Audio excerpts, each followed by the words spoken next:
एक घर में 3 भाई और एक बहन। बड़ा और छोटा पढ़ने में बहुत तेज थे। उनके माँ बाप उन चारों से बेहद प्यार करते थे, मगर मझले बेटे से थोड़े परेशान से थे। बड़ा बेटा पढ़ लिख कर डॉक्टर बन गया, छोटा भी पढ़ लिख कर इंजीनियर बन गया, मगर मझला बिल्कुल आवारा और गवार बन के ही रह गया। सबकी शादी हो गई। बहन और मझले को छोड़ दोनों भाइयों ने लव मैरिज की थी। बहन की शादी भी अच्छे घराने में हुई थी। आखिर भाई सब डॉक्टर इंजीनियर जो थे। अब मझले को कोई लड़की नहीं मिल रही थी। पिताजी भी बहुत परेशान थे और माँ भी।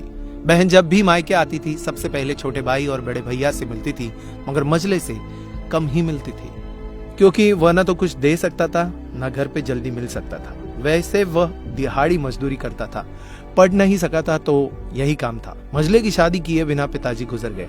माँ ने सोचा कहीं अब बंटवारे की बात न निकले, इसलिए अपने ही गांव से एक सीधी सादी लड़की से मझले की शादी करवा दी। शादी होते ही न जाने क्या हुआ कि मझला बड़े लगन से काम करने लगा। दोस्तों ने कहा, ए चंदू आज अड्डे पे आना। चंदू बोला, आज नहीं, फिर कभी। अरे तू शादी के बाद तो जैसे बीवी का गुलाम ही हो गया है।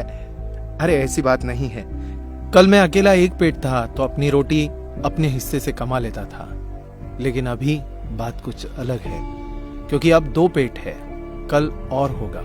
घर वाले नालायक कहते थे, चलता था, मगर मेरी पत्नी मुझे कभी नालायक कहे तो मेरी मर्दानगी पर एक बद्दी गाली है, क्योंकि एक पत्नी के लिए उसका पति उसका घमंड, इज्जत और उम्मीद होता है। उसके घर वालों ने भी तो मुझ पर भरोसा करके ही अपनी बेटी दी होगी, फिर उनका भरोसा मैं कैसे तोड़ सकता हूँ।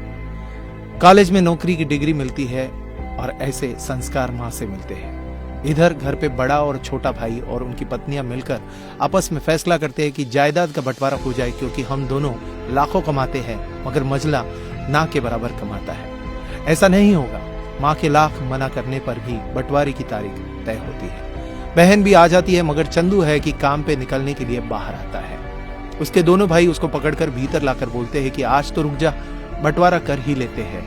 वकील कहता है ऐसा नहीं होता, साइन करना पड़ता है। चंदू अपने भाइयों से कहता है कि तुम लोग बंटवारा करो, मेरे हिस्से में जो हो दे देना, मैं शाम को आकर अपना बड़ा सा अंगूठा चिपका दूंगा पेपर पर। बहन बोली, अरे बेवकूफ, तू गवार का गवार ही रहेगा।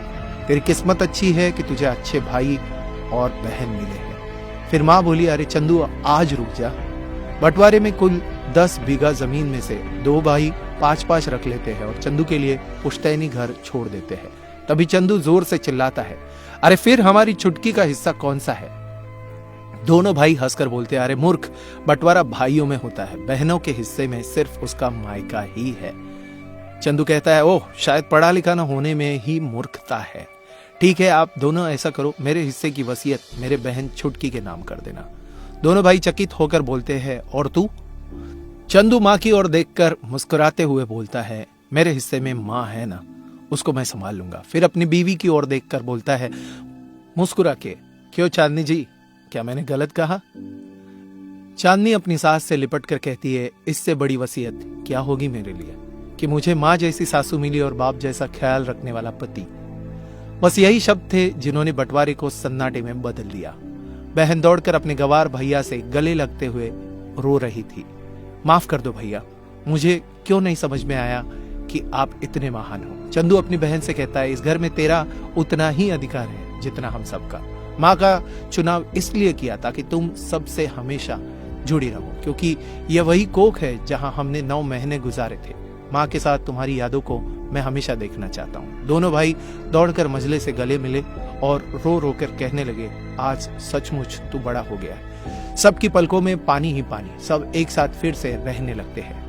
जब लोग अनपढ़ थे तो परिवार एक हुआ करते थे। मैंने टूटे परिवारों में अक्सर पढ़े लिखे लोग देखे हुए हैं। अगर आपको ये कहानी अच्छी लगी हो तो आपकी कमेंट नीचे बॉक्स में जरूर बताइएगा, और अगर ये वीडियो अच्छा लगा हो तो लाइक कीजिएगा, शेयर कीजिएगा ज्यादा से ज्यादा लोगों तक। ऐसे इंस्पिरेशनल वीडियोस के लिए सब्सक्राइब कीजिएगा हमारे YouTube चैनल और फॉलो करें हमारे Facebook पेज को। धन्यवाद।